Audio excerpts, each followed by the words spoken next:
Assalamualaikum warahmatullahi wabarakatuh. Perkenalkan kami dari kelompok 1 akan membawakan presentasi mengenai jurnal atau artikel yang telah kami review dengan judul Optimization of EDM Process for Multiple Performance Characteristics Using Taguchi Method and Gray Relational Analysis.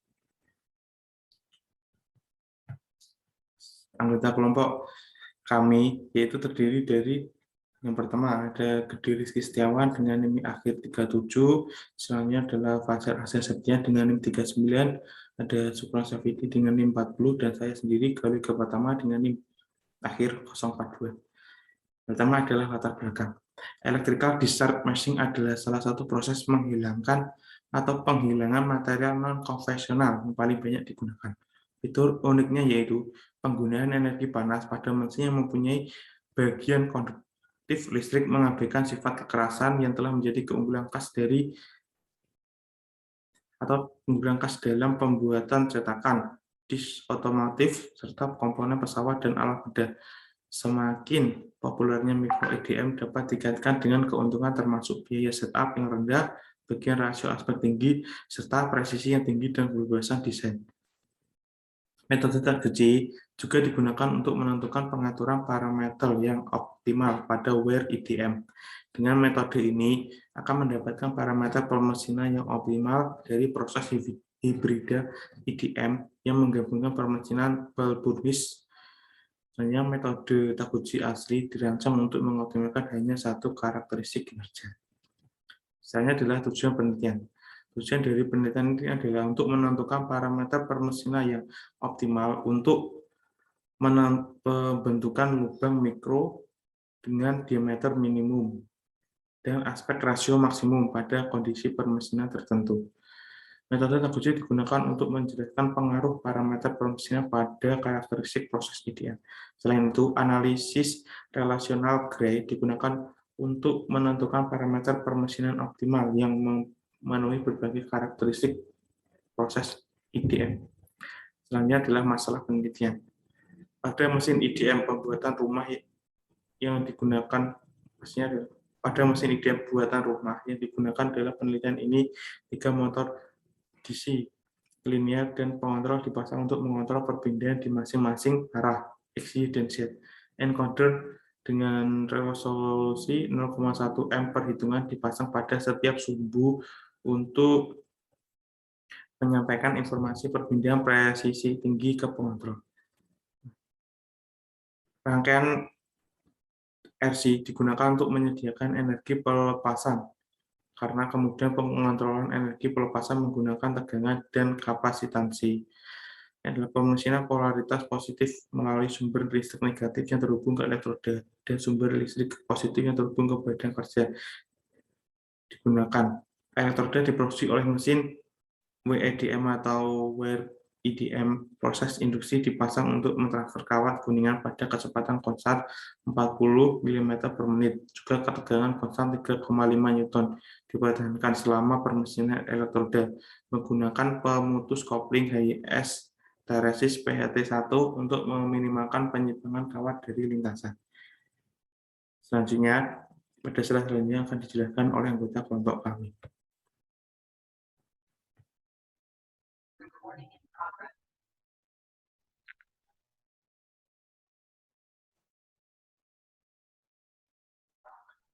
Pada gambar 1, gambar yang berada di sebelah kiri merupakan gambar yang menunjukkan pengukuran diameter elektroda menggunakan teknologi image processing. Pada gambar ini menunjukkan diameter terukur pada beberapa titik elektroda di sepanjang sumbu rotasi. Sedangkan pada gambar yang sebelah kanan merupakan gambar diameter yang diukur dan dihitung sepanjang elektroda. Pada gambar sebelah kanan menunjukkan diameter terukur dan diameter padat terkecil yang dihitung berdasarkan yang sama. Dengan mempertimbangkan fenomena pada gambar ini, panjang elektroda ditentukan menjadi 1.300 mikrometer. Dan dengan menggunakan metode image processing atau pemrosesan gambar secara otomatis, yang dikembangkan untuk memberikan pengukuran diameter elektroda yang tepat.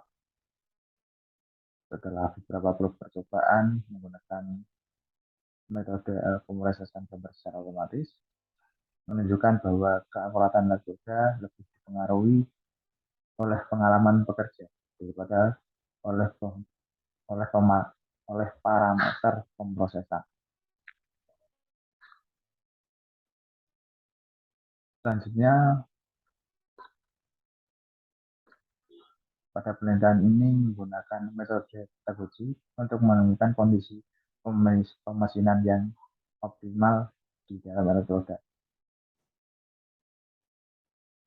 Nah, dari tabel-tabel ini terungkap bahwa faktor terpenting dalam pemesinan pada pemesinan lubang terkecil dengan rasio aspek maksimum adalah diameter elektroda.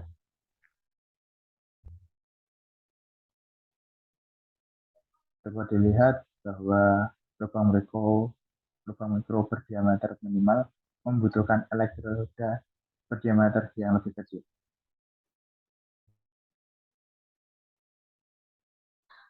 Pada pemesinan lubang mikro, seperti yang sebelumnya dijelaskan bahwa lubang mikro berdiameter minimal membutuhkan elektroda berdiameter yang lebih kecil, dan selama proses PPM, pengosongan terjadi ketika elektroda dan bahan kerja cukup tertutup untuk menginduksi percikan.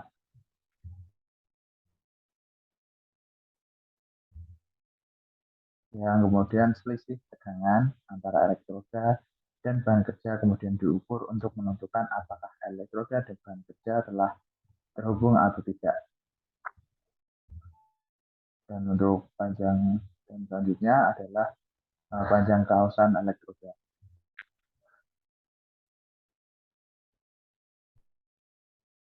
Setelah melakukan pemesinan, panjang kausan elektroda diukur dengan menyentuhkannya ke permukaan material kerja yang tidak dikerjakan dan menghitung selisih pada sebelum dan sesudah pemesinan.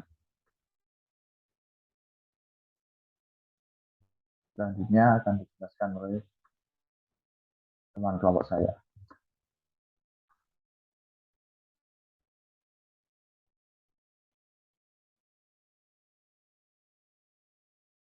Baik, di sini saya akan menjelaskan tentang pendekatan yang dilakukan pada penelitian kali ini. Keawasan elektroda bersama dengan celah masuk dan keluar dilakukan sebagai parameter yang dioptimalkan untuk meminimalkan ukuran lubang.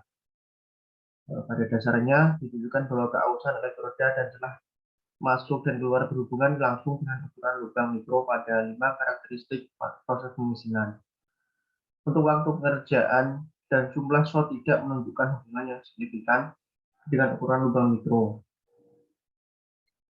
Kemudian untuk menentukan parameter pemesinan seperti tegangan input, kapasitansi, resistansi, laju umpan, dan kecepatan spindle untuk mengoptimalkan karakteristik keausan elektroda dan masuk dan keluar. Ini merupakan prosedur yang rumit untuk menentukan 5 parameter pemesinan untuk mengoptimalkan 3 karakteristik. Untuk mengatasi kesulitan diperlukan analisis relasional abu-abu.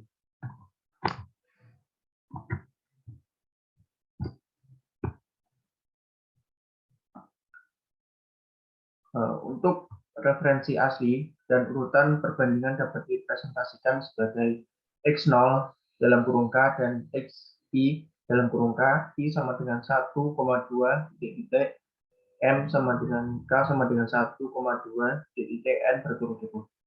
Di sini M adalah jumlah total eksperimen, sedangkan N adalah jumlah total data observasi jika nilai target dari urutan asli adalah lebih besar atau lebih baik. Maka urutan asli dinormalisasi sesuai dengan rumus berikut. XI dalam kurung K sama dengan XI dalam kurung K min XI dalam kurung K dibagi max XI dalam kurung K dikurangi min XI pangkat 0 dalam kurung K. Jika yang kecil, maka urutan aslinya dinormalisasi sebagai berikut. XI dalam kurung K sama dengan max XI pangkat 0 dalam kurung K min XI pangkat 0 dalam kurung K dibagi max XI dalam kurung K dikurangi min XI dalam kurung K. Kemudian dalam kasus di mana ada nilai tertentu, urutan asli dinormalisasi sebagai berikut. XI dalam kurung K sama dengan 1 dikurangi XI dalam kurung K min OB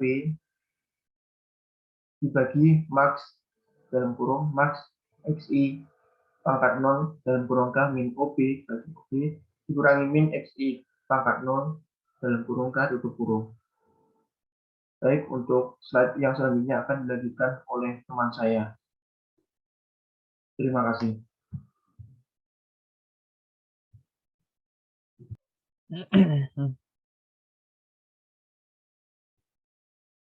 Assalamualaikum warahmatullahi wabarakatuh. Perkenalkan, nama saya Sugeng Habibie. Di sini saya akan meneruskan penjelasan dari Mas Gede sebelumnya. Di sini saya akan meneruskan pertama yaitu hasil ANOVA untuk grade G. Grade G sendiri yaitu merupakan evaluasi untuk melihat perubahan tingkat dari korelasi linear setiap parameter yang diamati sebelumnya.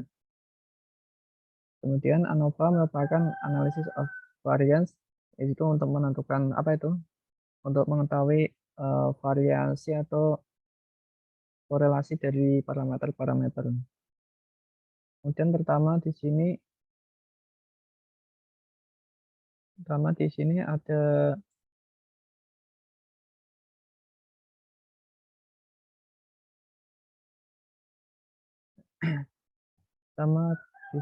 ada level-level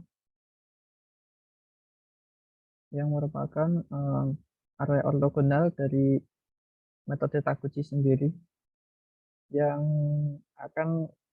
juga akan menentukan jumlah percobaan yang akan digunakan. Kemudian ada DOF yaitu degree of freedom atau derajat kebebasan square untuk menghitung dari untuk ANOVA sendiri. Kemudian ada mean square untuk menghitung ANOVA, dan ada F value yang didapatkan kemudian akan dibandingkan dengan F dari F tabel sendiri. Kemudian juga akan didapatkan kontribusi atau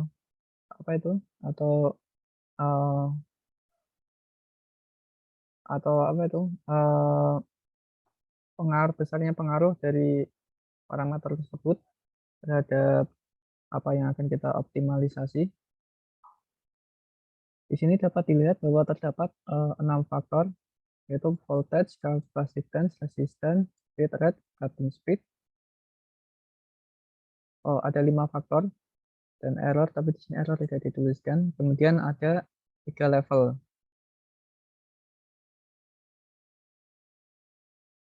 Dan dari hasil ANOVA dan untuk grade sendiri akan didapatkan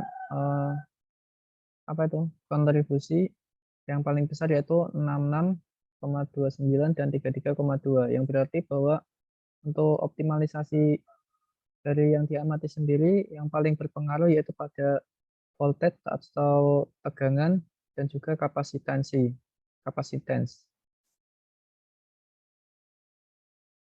Untuk eksperimen pengujian dari metode Taguchi sendiri dapat menggunakan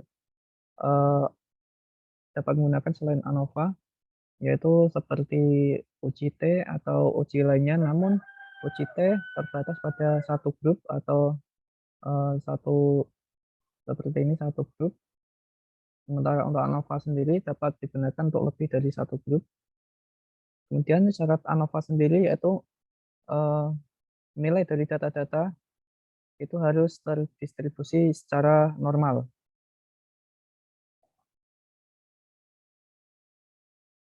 Akan lanjut pada slide berikutnya. Kemudian di sini ada hasil dan proses pemecahan masalah. Untuk proses pemecahan masalah sendiri terdapat beberapa poin inti, yaitu pertama dimulai dari mencari parameter-parameter yang akan dioptimalisasi, kemudian membuat orthogonal array untuk Taguchi sendiri, membuat orthogonal array, kemudian mengevaluasi dan mengevaluasi data dan nilai dari persamaan menggunakan grade atau menggunakan grade, persamaan dari grade tersebut menggunakan grade level untuk mengetahui perubahan tingkat korelasi, kemudian melakukan analisis ANOVA, dan terakhir yaitu menyimpulkan hasil dari analisis-analisis yang telah dilakukan sebelumnya. Kemudian untuk metode Taguchi sendiri berfungsi untuk untuk menentukan hubungan antara parameter pemesinan dengan parameter karakteristik.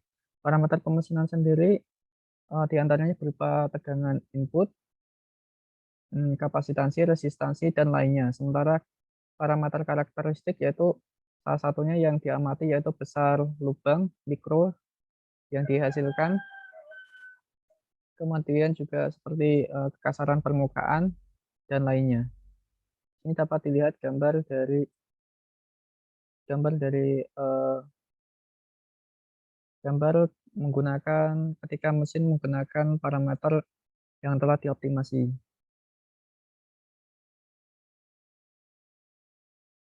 Kemudian kita akan lanjut ke kekurangan dan kelebihan jurnal serta saran pengembangan.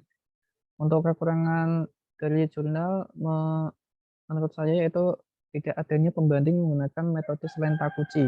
Karena metode optimalisasi sendiri ada banyak, misalnya yaitu response surface, ada juga fuzzy linear programming, dan juga ada optimasi faktorial. Namun optimasi faktorial ini sendiri memiliki kekurangan di mana pengujian yang dilakukan akan berjumlah sangat banyak, karena dia akan berjumlah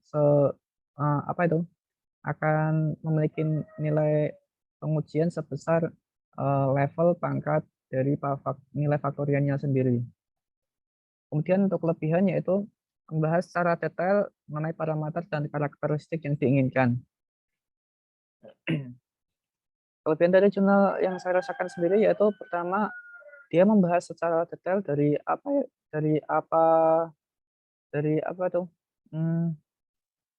dia membahas secara detail dari masing-masing parameter yang akan dioptimalkan mulai dari mencarinya. Dia mulai dengan menganalisa satu persatu dari parameter pemesinan, kemudian dihubungkan dengan parameter karakteristik yang diinginkan. Dalam hal ini parameter karakteristik yang diinginkan yaitu berupa pengaruhnya pada besar dari lubang mikro atau microhole. Kemudian saran dari saya yaitu menambahkan metode optimasi untuk pembanding. Karena saya rasa untuk metode Taguchi sendiri untuk diketahui apakah ini yang paling optimal atau tidak yaitu dengan menggunakan pembanding dari metode-metode lain, seperti menghubungkannya dengan metode surface, response surface, ataupun yang lainnya, sehingga akan didapatkan metode mana yang kiranya dapat diterapkan atau dapat berfungsi seefisien mungkin pada permasalahan yang dihadapi atau penelitian yang diamati. Kemudian sekian, terima kasih dari kelompok kami. Jika ada salah dan kekurangan kami mohon maaf. Saya selaku perwakilan mengucapkan terima kasih dan wassalamualaikum warahmatullahi wabarakatuh.